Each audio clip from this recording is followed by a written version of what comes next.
Salut la compagnie, c'est Jules Melon et aujourd'hui dans Rapport Ciné Critique, je ne suis pas seul puisque j'ai invité l'ami Nico Ciné. Comment vas-tu? Ça va et toi? Bah écoute, ça va super, d'autant plus qu'on va parler d'un film, on va dire considéré comme culte par certains, que tu as découvert toi pour l'occasion, et moi c'est la troisième fois que je le vois. Ce film c'est Eternal Sunshine of the Spotless Mind, réalisé par le français Michel Gondry avec un casting royal, puisqu'on y retrouve Jim Carrey, un acteur qu'on adore tous les deux, c'est un petit peu pour lui aussi qu'on fait cette vidéo, mais pas que. Et alors, à ses côtés, c'est festival. Hein. Vous avez Kate Winslet, qu'on a pu apprécier dans Titanic, à côté de DiCaprio. Kirsten Dunst, qu'on a pu voir dans la trilogie Spider-Man. Mark Ruffalo, qui depuis est devenu célèbre pour son rôle de Hulk dans le MCU. Et Elijah Wood, qui a un petit rôle, vous savez, Frodon dans Le Seigneur des Anneaux. Et même Tom Wilkinson, tiens, qui a aussi joué dans The Full Monty, un film dont on parlera peut-être un jour, toi et moi d'ailleurs, tiens. Avec plaisir d'ailleurs. Et alors, quelle est l'histoire de ce film? Alors déjà, ce Eternal Sunshine of the Spotless Mind, c'est une sorte de drame romantique science-fiction, pas forcément évident à résumer sans trop révéler de choses. Alors grosso modo, c'est l'histoire de Joël, qui doit avoir la trentaine et qui est dépressif, et qui a du mal à approcher les femmes et tout, et un jour il rencontre Clémentine, dont il va tomber amoureux, et alors ils vont vivre une histoire, sauf qu'à un moment, c'est pas trop ce qui s'est passé, rupture, est-ce qu'il a rêvé cette relation?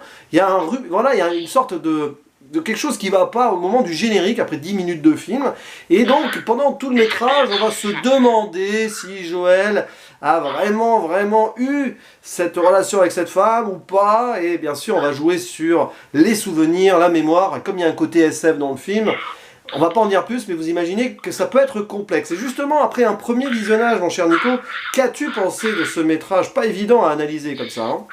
C'est un film extraordinaire que j'ai adoré. Tous les rôles sont bons. Bon, bien sûr, le majeur restera Jim Carrey, bon, premier rôle. Mais le duo avec la... Enfin, j'ai oublié son nom. Kate Winslet. Fonctionne très bien.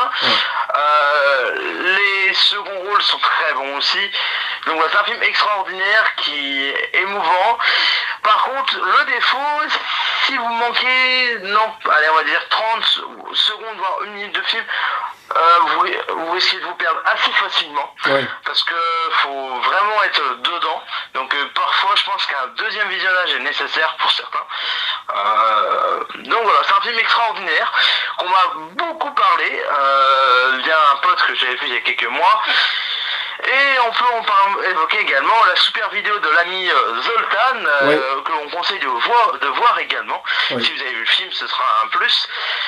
Donc voilà. Et toi, cher ami, qu'as-tu pensé de ce film pour cette troisième visionnage? Eh oui, troisième fois, et c'est pas de trop, hein, parce que c'est vrai que la première fois que je l'avais vu, j'avais aimé, mais j'étais ressorti de là en disant, mais ok, j'ai vu quoi là, j'ai pas trop compris. Deuxième visionnage, j'avais à peu près compris l'histoire, et là au troisième, après en plus visionnage de la vidéo de Zoltan, bon, je pense avoir compris le métrage, mais oui, disons que si vous décrochez 1 ou 2 minutes, si vous manquez de concentration, bon, n'allez pas aux toilettes ou alors vous faites pause à ce moment-là parce que si vous revenez, vous savez plus où vous êtes. Hein. Mais c'est un petit peu à l'image du personnage principal, hein, Joël, joué par Jim Carrey, qui est perdu lui-même dans sa vie, complètement, on le voit, hein, il va pas bien, et perdu aussi dans ses souvenirs, dans cette...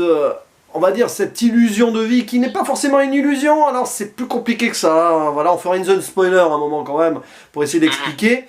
Mais alors c'est magnifique, c'est la mise en scène de Michel Gondry d'ailleurs, elle est à la fois simple et très minutieuse sur comment représenter cette perdition du personnage principal, et on est en plus avec un Jim Carrey qui est tellement à fond dans son personnage qu'on se demande s'il n'a pas mis un peu de lui-même, parce qu'on sait qu'il a été un petit peu en mode déprimé, hein, à cette époque-là. Et ça se sent. Je crois qu'il a pris vraiment son rôle à cœur, un petit peu comme il le fera aussi, ou qu'il l'a fait, je sais plus quand c'est sorti, avant ou après, dans Man on the Moon de Milos Forman. Pareil, c'est juste après, ouais.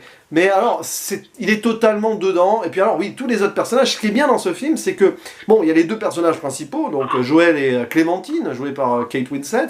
Mais alors, il y a tout ce qui gravite autour. Il y a une petite écriture assez fine sur les autres personnages, qui renforce d'ailleurs cette thématique de l'amour perdu ou impossible, parce que c'est un peu ça aussi. Ce film, c'est la maladie d'amour, hein, pour paraphraser Michel Sardou. Mais c'est un peu ça. T'as, par exemple le personnage de Kirsten Dunst qui s'appelle Mary, pas Mary Jane ici, mais Mary.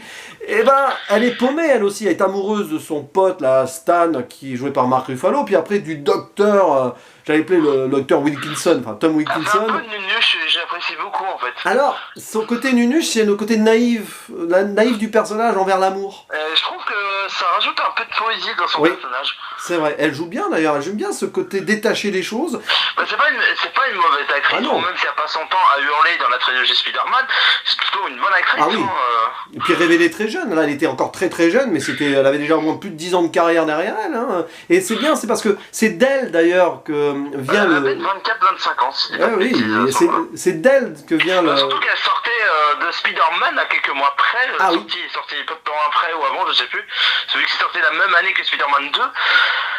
Donc elle a eu dans l'année 2004 de bons films en tant que rôle. Bon là, même si elle est plus secondaire, elle joue un très bon rôle aussi. C'était l'époque où elle était en très bonne forme. Ouais, et puis son personnage cite le nom du film, Eternal Sunshine of the Spotless Mind, qui est extrait d'un poème de Alexander Pope sur l'amour et les illusions. Enfin bon, c'est vrai que c'est un métrage, il faut avoir une lecture un peu psychanalytique, philosophique aussi derrière, mais quand on se concentre sur le plan des sentiments humains, bah ça fait mouche quoi.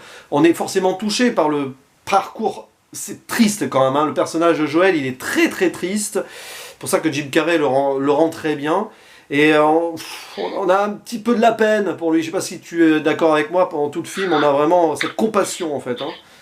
Ah mais c'est clair, et puis ce qui rend le rôle de Jim Carrey parfait, pour moi Jim Carrey est parfait parce qu'on sait que c'était la période où il était pas bien également, même si c'est un peu plus tard où c'est vraiment empiré. Jim Carrey est extraordinaire, par exemple plusieurs fois pendant le film, j'ai eu les larmes aux yeux, j'ai pas pleuré mais plusieurs fois j'ai eu les larmes aux yeux, j'étais pas bien pour lui. Ce personnage tant attachant qu'on a envie d'aider, mais d'un côté tu t'as envie de dire mais qu'est-ce qui lui arrive quoi. Ouais, bah c'était... En fait, Man on the Moon, dont on parlait tout à l'heure, là, est sorti 5 ans avant, et c'est à partir de là que je pense qu'il a commencé à rentrer dans une phase un peu particulière, et là, bah, il était parfait pour ce rôle. Il rentrait dans cette période dramatique qu'il a commencé en 98 avec le Truman Show, hein, et je le trouve encore meilleur dans un rôle dramatique. C'est bizarre, hein, parce que là, pour le coup, je me demande même...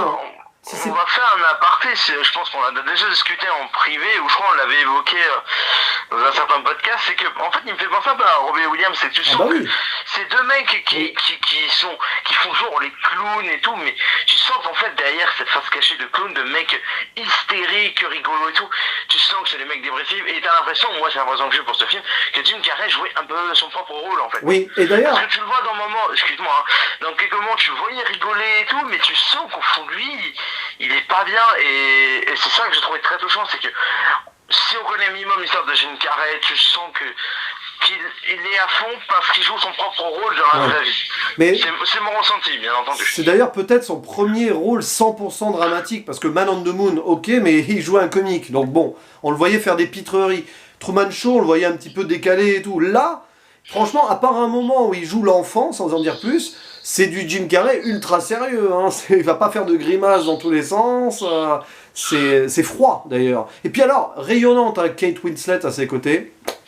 Alors elle, c'est la contrepartie de Joel, c'est une femme qui parle beaucoup, qui est aspirée à fond par la vie, alors que Joel il est dépressif, c'est les attirés qui s'opposent d'ailleurs. Et d'ailleurs, à force de s'opposer, de s'attirer, est-ce que ça peut coller entre eux? C'est ça aussi l'histoire de ce film. Mais il y a une belle poésie qui se dégage de ce couple, notamment quand ils passent la nuit à la belle étoile sur ce lac gelé, c'est beau ça, c'est du Michel Gondry, il aime bien ces moments féeriques comme ça, sortis du réel.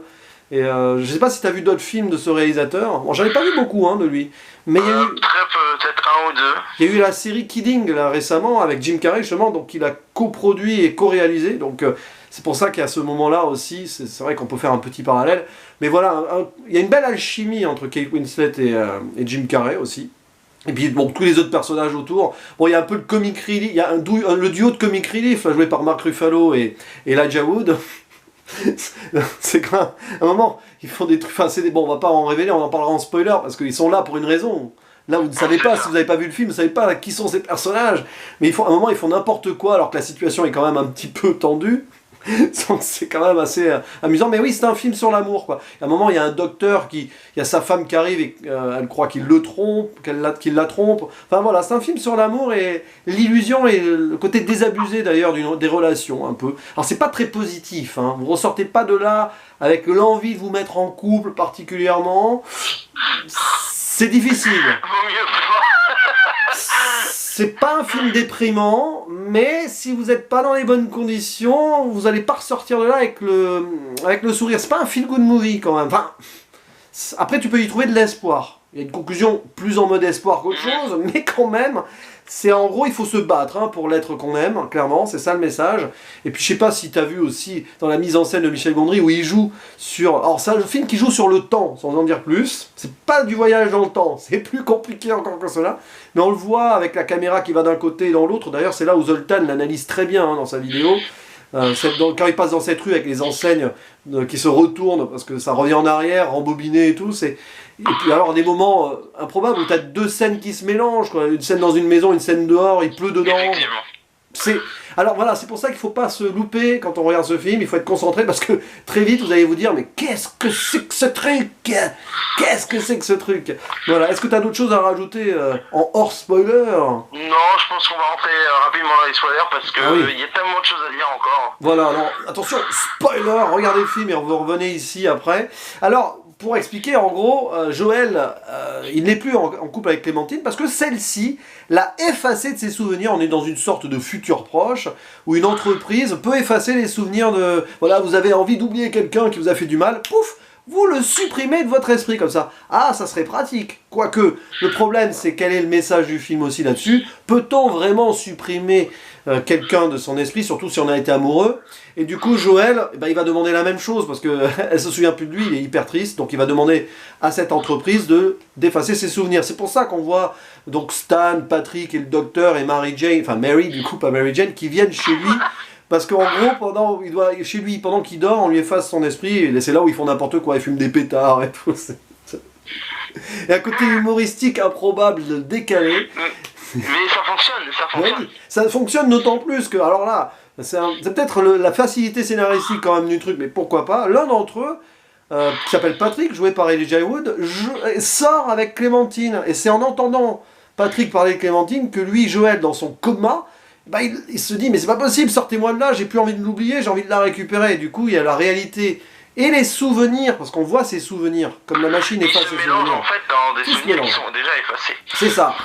Voilà, c'est ça. Déjà, il se remémore les souvenirs à rebours, donc on remonte le temps, et parfois on mélange avec la réalité. Après, il se rappelle de souvenirs effacés où il y a les visages qui sont masqués, ça fait peur, on dirait du David Lynch là d'ailleurs à un moment. Et c'est terriblement complexe parce que il remonte un peu jusqu'à son enfance, à un moment où on le voit bébé. Alors là, bon, c'est une scène qui est drôle, elle se justifie, mais c'était pour avoir le moment de Jim Carrey un peu loufoque. Bon, on aurait peut-être pu s'en passer en soi. Mais... Oui, pardon, on aurait pu s'en passer dès ce moment-là. Ouais. Mais ça passe bien quand même. Ça passe bien, mais c'est pas forcément bien amené et subtil. Mais bon, disons que ça met un petit côté entre guillemets humoristique pour un peu... Bon allez, c'est bon, je vous ai rendu dépressif pendant 1 heure, donc maintenant on va se calmer un peu. Bon, c'est un petit passage fan service pour les fans de Jim Carrey, mais ça se justifie aussi parce qu'en fait il l'amène à son enfance pour pouvoir avoir des souvenirs de Clémentine là où il n'est pas censé en avoir, afin qu'on ne lui efface pas ces souvenirs là. Oui, c'est tordu. Mais c'est ça, en gros, l'histoire ensuite, c'est Joël qui fait tout pour se rappeler de Clémentine parce qu'il l'aime. Et après, Clémentine dans la vraie vie, elle va avoir des souvenirs, alors qu'elle les a déjà effacés, normalement il n'y a plus rien, de Joël parce que cet imbécile de Patrick qui sort avec elle a en gros piraté les mémoires de Joël pour la séduire comme Joël l'avait fait avant. Donc du coup elle se rappelle, elle me dit attends j'ai vécu ça, déjà vu, sensation de déjà vu, tout ça. Et du coup, c'est comme ça qu'elle va plus ou moins s'en souvenir. Et donc, à la fin, grosso modo, on retrouve le couple là où on avait commencé le film. C'est d'ailleurs là où c'est compliqué à comprendre, d'ailleurs. Le film commence là où il se termine. Plus ou moins. C'est ça. Et donc, du coup, c'est là où ils se rendent compte qu'ils se sont effacés la mémoire l'un l'autre. Ils s'écoutent des cassettes. Parce qu'entre-temps, Mary a dénoncé l'entreprise parce que le docteur dont elle était amoureuse, qui avait sa femme, a effacé les souvenirs. Enfin, bon, c'est un bazar pas possible. Hein. Et du coup, là, ils se rendent compte que ils se sont fait du mal quand même. Et ils sont pas prêts à être ensemble. Mais ils s'aiment quand même. Et ils se donnent. Et c'est là où ça se termine bien quand même. Ils se donnent une petite chance éventuellement de tout recommencer. Subtil quand même. Mais c'est violent quand même. Après un premier visionnage, du coup, avais-tu saisi tout ça? Parce que c'est pas évident. Moi, le premier visionnage, j'avais pas vraiment tout vu. Je dis, il y a des choses, je suis passé un peu à côté. Bon, j'ai à peu près compris tout le concept du film et tout. Ouais. Je pense pas que je le revoie pas tout de suite, hein, parce que c'est un peu dur à digérer par moment. Ouais. Faudrait que je le revoie un peu plus tard, mais comme j'ai dit tout à l'heure, avant la zone spoiler, c'est un film, je pense qu'il y a besoin au moins d'un deuxième visionnage, quoi. Ah oui. Et c'est vraiment, voilà, en plus ça donne envie de le revoir, parce que c'est un film singulier. Des films comme ça, on n'en a pas 10 000 par an, et je suis même pas sûr qu'on pourrait en trouver un équivalent, clairement. Il est très original, je trouve. Ah oui, super scénario. Alors d'ailleurs, le scénario, et ça c'est très intéressant, a été écrit, il me semble, si je me trompe pas, par celui qui avait fait Dans la peau de John Malkovich. Je sais pas si tu avais vu ce film. Non. Un film totalement barré de Spike Jonze, celui qui a fait Her après avec Joaquin Phoenix. Et c'est ça, c'est Charlie Kaufman et Michel Gondry au scénario. Et ce scénariste c'est un génie. Il a fait 2 films au moins géniaux sur le plan du scénario. Dans la peau de John Malkovich, il faut le voir. C'est John Malkovich qui est un peu partout. Enfin bon, il joue son propre rôle. Enfin c'est un peu l'idée quoi. Et c'est vraiment brillant. C'est l'un des meilleurs scénarios pour moi qui a été écrit ces 20 dernières années au cinéma. Hein. Dans la science-fiction. C'est sûr. Et puis bon, avec un Jim Carrey extraordinaire, une réalisation aux petits oignons. Après, c'est vrai qu'il est complexe parfois, peut-être pour pas grand-chose, mais il est tellement touchant, et fait réfléchir sur l'amour et les relations humaines, quoi. C'est ça. Mais il est complexe, mais très riche, ah oui. Le scénario. C'est une grosse richesse. Les acteurs sont vraiment bons hein, aussi, bon, ça on en a parlé tout à l'heure. La musique, parlons-en de la musique, parce que, bon, on en parlera en zone hors spoiler, parce que voilà, ça méritera de faire une petite conclusion dessus. As-tu d'autres choses à rajouter sur cette version spoiler des choses, peut-être sur un élément... On va parler vite fait de la musique, moi je trouve la musique... Alors attention, là on peut sortir de la zone spoiler du coup pour la musique. Oui. Alors attention, on revient hors spoiler pour parler de la musique, parce qu'on n'en a pas parlé, elle joue un rôle dans le film. Elles ont un rôle, surtout il y en a une qu'on entend à 3 reprises, je crois, ou 3 ou 4 reprises. Ouais. Une, au moment où le générique se lance au bout de 17 minutes de film. Ouais. On le entend quasiment à la fin, puis c'est à la fin du film, qui est une reprise de The Corgis. Oui. Donc c'était repris en 2003, je crois, j'ai oublié le nom de l'artiste. Alors c'est Beck, c'est Beck hein, qui a fait la reprise. Beck qui est quand même... Voilà, c'est ça.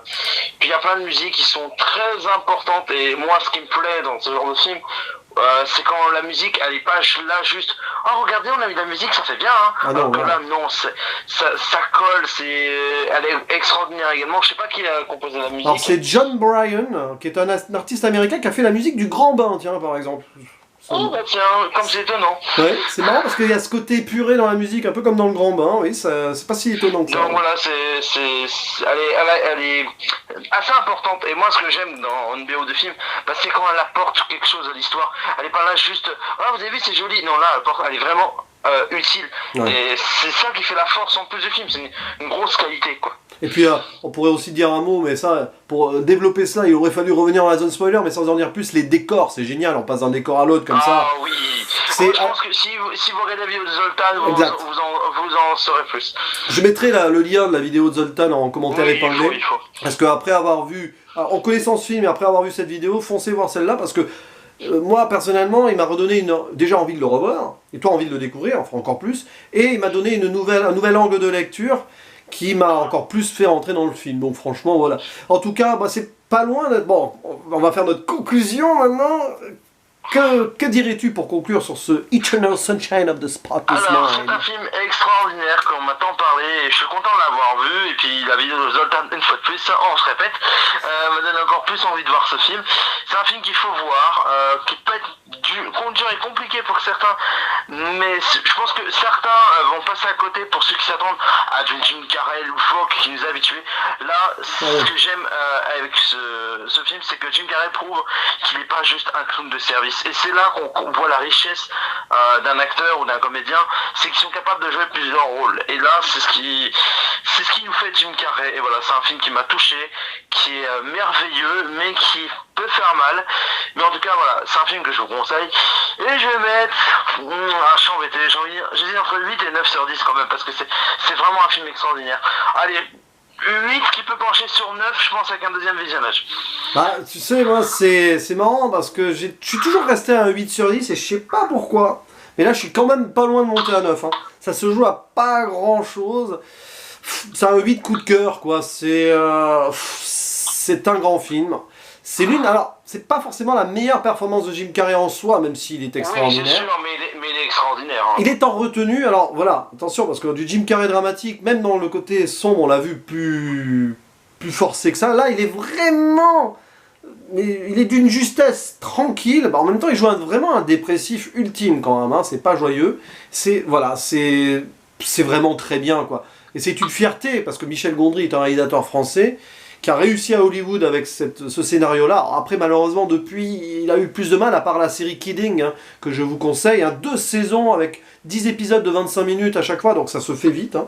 Je pense que toi, tu vas bientôt y arriver, à mon avis, sur cette série, mon cher Nico. Oui, depuis que je t'en parle. Voilà. Mais franchement, voilà. Vous retrouverez un peu l'ambiance de Kidding dans ce film. Pas pareil, hein. Mais voilà, ce côté un petit peu irréaliste des choses. Et quand même ancré dans une terrible réalité, voilà, d'un quotidien pas forcément heureux. Voilà, c'est un film à voir en étant dans les bonnes conditions, mais c'est un film à voir absolument qu'on vous conseille vraiment. Et voilà, je crois qu'on a à peu près tout dit.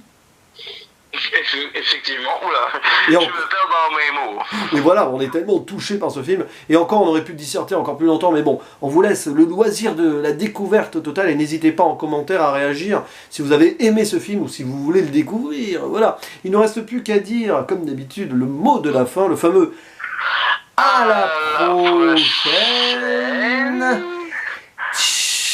Ciao.